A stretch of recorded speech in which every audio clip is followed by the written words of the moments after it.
Well, the latest here in Baghdad is that the protesters have managed to retake half of two bridges here in the centre town that command the access to the green zone. That's the ultimate objective for most of these protesters, is to manage to get to the actual green zone, but it is heavily defended. Now, when we arrived here 10 days ago with my colleagues, the protesters were uniquely on Tahrir Square, and they were controlling access to one bridge, and that is a Jumeirah bridge. Now they're back in control of two more of these bridges, with indeed the police having withdrawn this weekend in front of these protesters. That there was some pretty severe rioting on Friday night here, and since, well, the protesters are controlling access to these two bridges.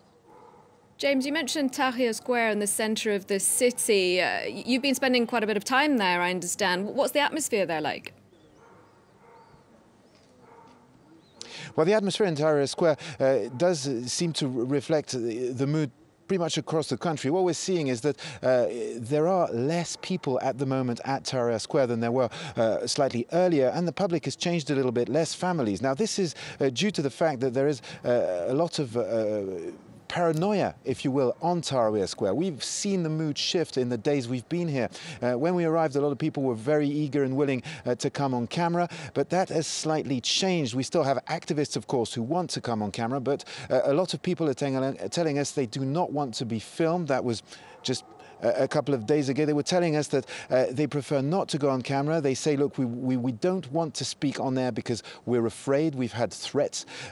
Some people were telling us that they wouldn't even go on air with masks, for example, because they say there are spies on the square. Well, indeed, there are a lot of claims of threats. For example, some people were telling us about abductions. Lots of activists say that people they know have been abducted, but there are widespread allegations that people have indeed received messages, been called, been talked to in the protest. Same thing about one of the medical students telling us that, well, she'd heard of people dressing up of doctors and coming to stab the people helping the protesters in the night. Now, obviously, these are all rumors. They're very difficult to check upon. For example, when we asked to meet some people who had this stabbing problem, well, no one could give us any names or point us in any directions. They just said they'd heard it had happened.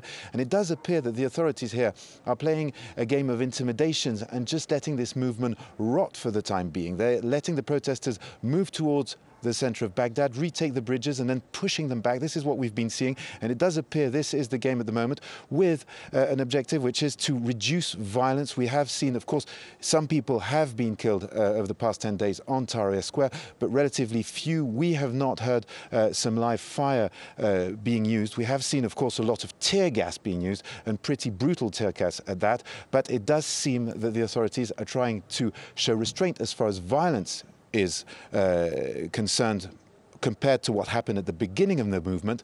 But indeed, it does seem that it is much more of a waiting game now as far as police is concerned.